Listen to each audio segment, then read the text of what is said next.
Let me turn to the story that we broke also now this evening, which is already creating another storm like Augusta. India today has got documents that show that the government has decided to go and inquire into another scam, a possible another scam in the defense ministry. This time it involves an Italian firm again that got a deal for two big Navy tankers.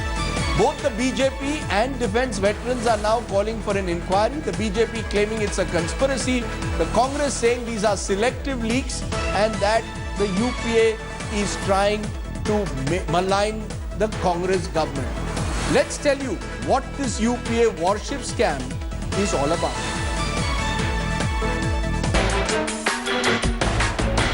So is this going to be the next Augusta or is it a storm in a teacup? Gaurav Sawant, who's broken that story about that discreet inquiry which has been ordered by the Defence Ministry, is joining me. He broke that story earlier this evening, now being picked up across news channels. And Lieutenant Colonel G.J. Singh, defence expert, is also joining. Lieutenant Commander G.J. Singh is also joining me. First to you, Gaurav, is there a sense that this is at the moment in the nature only of an inquiry, or is there something more formal which has been launched? Is this an informal inquiry at this stage or a formal inquiry now ordered by the Defence Minister?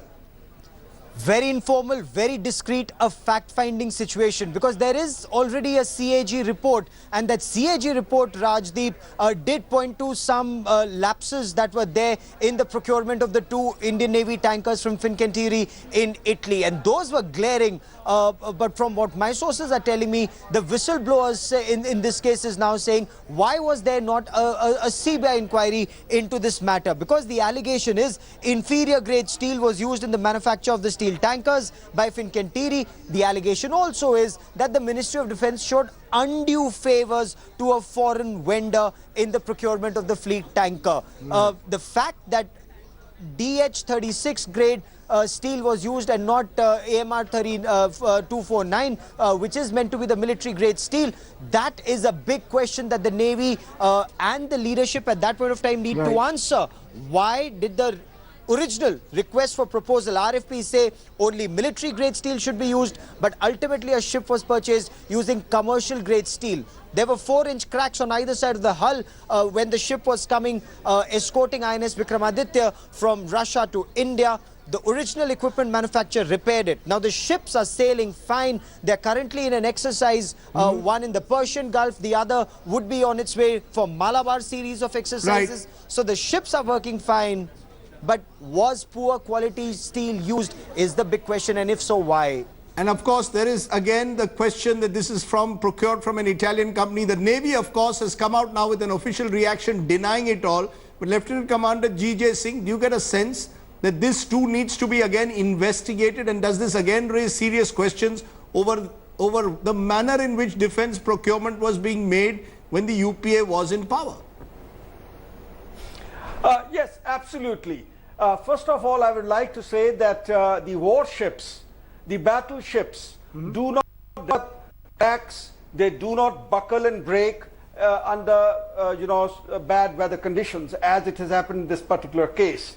Now, coming down to the statement given by the Indian Navy spokesperson that everything is working fine, I would like to say that these warships are meant to take gunshots during the battle. They are supposed to take on to a missile hit, or they are very sturdy. They are supposed to be of very strong steel which can withstand the bombing or the gunshots during a battlefield, during a battle, sea battle. So therefore, saying that absolutely is fine is probably means that the ships are now sailing in fair weather, but under conditions when the weather is not favorable, when the weather is not friendly, and it is a sea state 5, 6 or 7, then we have to see as to whether the ships cope up with that kind of weather or not.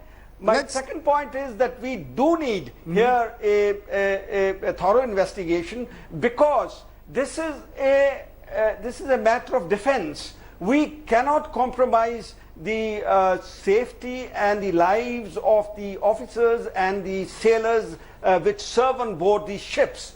And it is a serious matter. So I'm going to stop we- there. Sir, I'm going to stop you there because I am getting some very big breaking news at the moment.